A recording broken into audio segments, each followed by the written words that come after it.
کہ ایک مرتبہ ایک خاتون، شادی شدہ خاتون، پڑھی لکھی ایم اے پاس، وہ آئیں اور پردے میں بیٹھ گئیں.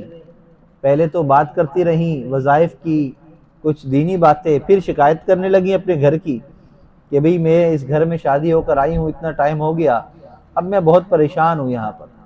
بھئی کیا پریشانی ہے؟ ساس جو ہے ہر وقت ہر بات پہ ٹوکتی ہے، باتیں بناتی ہے، تنگ کرتی ہے اور یوں کرتی ہے، میں اس سے بہت تنگ ہو گئی ہوں.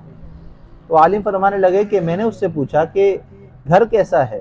کہا کہ گھر بہت اچھا ہے.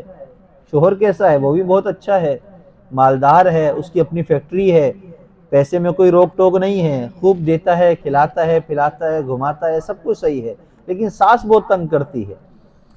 وہ فرمانے لگے کہ اچھا یہ بتلاؤ کہ یہ گھر جو اچھا ہے، اچھا گھر تمہیں ملا، بڑا گھر ملا تمہارے پسند کا، اور شوہر بھی تمہاری پسند کا جو تمہیں خوش رکھتا ہے، جس سے تم خوش بھی ہو، یہ دونوں چیزیں تمہیں کیسے ملی؟ تم اس گھر میں کیسے آئیں؟ تو کہنے لگی کہ یہی ساس مجھے پسند کر کے لائی تھی، اسی نے مجھے پسند کیا تھا اپنے بیٹے کے لیے اور میری شادی کر کے یہاں لے آئی. کہا کہ جس نے تمہیں پسند کر کے اس گھر میں داخل کیا اور تمہیں اتنی اچھی نعمتیں عطا کی، اتنا اچھا گھر دیا تمہاری پسند کا، تمہارے من پسند شوہر تمہیں ملا، تو کیا اب وہ اس کے اندر کیا برائی آ گئی؟ اس کا تو تمہیں احسان مند ہونا چاہیے، اس کا تو تمہیں شکریہ ادا کرنا چاہیے.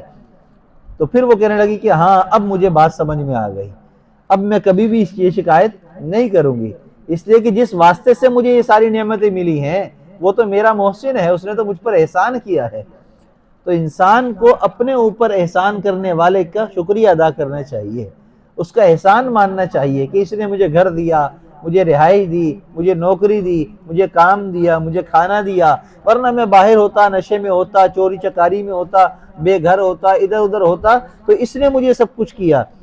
تو پھر جب انسان اس نہج پر آ کر سوچنے لگتا ہے تو پھر اس کی زندگی کے معاملات خود ہی سیدھے ہو جاتے ہیں، خود ہی اس کی پریشانی ختم ہو جاتی ہے.